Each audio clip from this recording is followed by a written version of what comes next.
अस्सलाम वालेकुम friends, defence updates में तुर्किया की पहली मर्तबा शिप से अपने मकामी surface to air missile system की मुल्की सतह पर ही तैयार किए जाने वाले वर्टिकल लॉन्च सिस्टम से टेस्टिंग की खबर पर बात करेंगे। इंडोनेशिया के लिए मजीद कोरियन T-50I, बांग्लादेश की एयरफोर्स के कमांडर का दौरा तुर्किया, हंगरी और तुर्किया की मुश्तरका एक्सरसाइज, बरतानिया समेत दीगर अहम बैन अल-अक़वामी दिफाई खबरें भी इस वीडियो में शामिल होंगी। So let's start.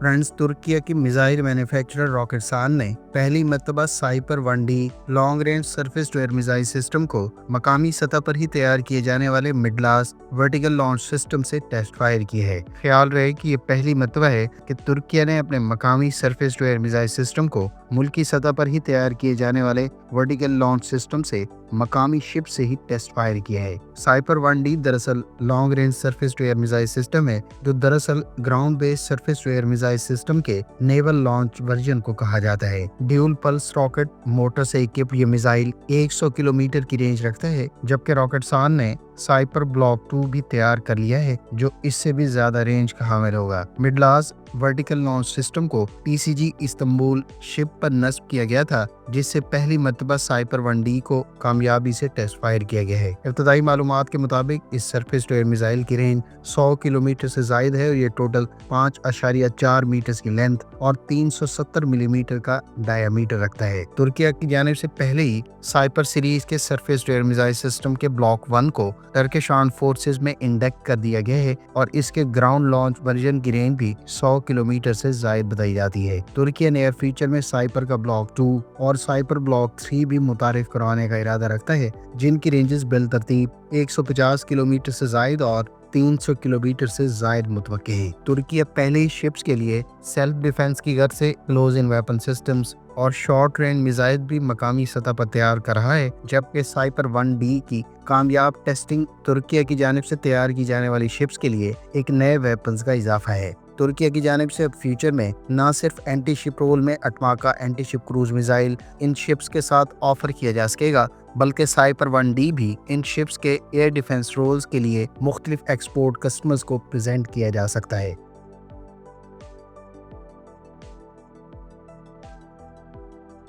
South Korea की कोरियन एरोस्पेस इंडस्ट्रीज की जानिब से इंडोनेशियन एयरफोर्स को इजाफी T-50I golden eagle advance trainer aircraft नवंबर में डिलीवर कर दिया जाएगा। कोरियन एरोस्पेस इंडस्ट्रीज के इंडोनेशियन एयरफोर्स की जानिब से किए जाने वाले हालिया विजिट के बाद इंडोनेशियन एयरफोर्स के लिए T-50I की इब्तदाई डिलीवरीज को जल्द इंश्योर करने की गर्ज से इब्तदाई एयरक्राफ्ट की टेस्टिंग जारी है। इंडोनेशिया ने दरअसल T-50I का इंतखाब उसके न सिर्फ F-16 फाइटिंग फाल्कन के पायलट्स बल्कि फ्यूचर के रफाल फाइटर जेट्स की पायलट्स की ट्रेनिंग की गर्ज से अक्वायर किया था और हालिया डिलीवरीज दरअसल इंडोनेशियन एयरफोर्स की जानिब से एडिशनल ऑर्डर किए जाने वाले 6 एयरक्राफ्ट के सिलसिले की हैं। कोरिया एरोस्पेस इंडस्ट्रीज ने इससे पहले 16 T-50I गोल्डन ईगल तैयारे इंडोनेशियन एयरफोर्स को डिलीवर किए हैं, जबकि मजीद 6 की डिलीवरीज के साथ इंडोनेशियन एयरफोर्स के ज़ेरे इस्तेमाल T-50I golden eagle transport aircraft की तादाद 20 हो जाएगी। जनरल इलेक्ट्रिक के F-404 इंजन से पावर्ड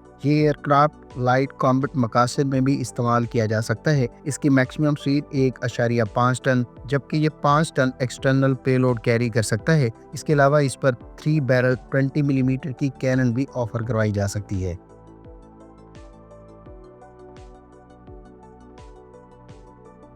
बरतानिया की रॉयल नेवी की जानिब से MBDA के तैयार करदा सी वैनम एंटी शिप मिसाइल को फ्रंट लाइन पर डिप्लॉय करने के हवाले से सर्टिफाइड कर दिया गया है। रॉयल नेवी के वाइल्ड कैट से फायर किए जाने वाले सी वैनम एंटी शिप मिसाइल को अब नियर फ्यूचर में रॉयल नेवी की सर्विस में बाकायदा डिप्लॉय किया जाएगा। ख्याल रहे कि बरतानिया की नेवी अपने लियोनार्डो के तैयार करदा वाइल्ड कैट हेलीकॉप्टर पर MBDA के तैयार करदा सी वैनम एंटी शिप मिसाइल को डिप्लॉय करने के हवाले से मुतलका टेस्ट पहले ही कंडक्ट कर चुकी है। सी वैनम दरअसल एक light weight anti ship cruise missile है, जिसका टोटल वजन 120 किलोग्राम है और ये 20 किलोमीटर से जायद की रेंज पर मार्क 0.85 की स्पीड से फ्लाई करते हुए मुख्तलिफ अहदाफ को निशाना बना सकता है। MBDA की जानिब से तैयार किए जाने वाले इस मिसाइल को खास तौर पर रॉयल नेवी और फ्रेंच नेवी की रिक्वायरमेंट्स के तहत तैयार किया गया है और इसने इनिशियल ऑपरेशनल कैपेबिलिटी इस माह ही हासिल की है, जबकि इसकी फॉर्मल इंडक्शन 2026 के लिए प्लान है।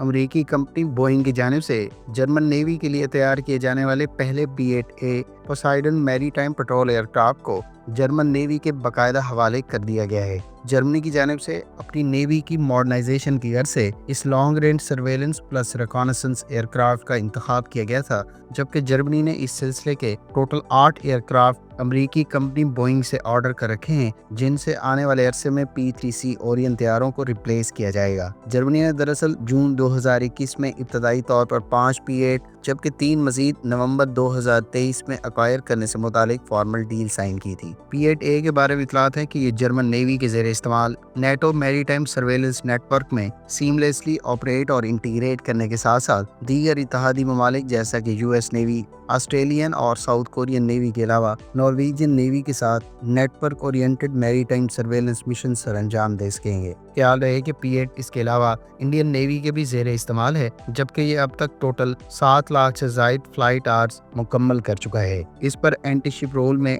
मिसाइल भी ऑफर किए जा सकते हैं, जबकि ये long range platform multi mission capabilities across air, surface and सब सरफेस डोमेन में प्रोवाइड कर सकता है।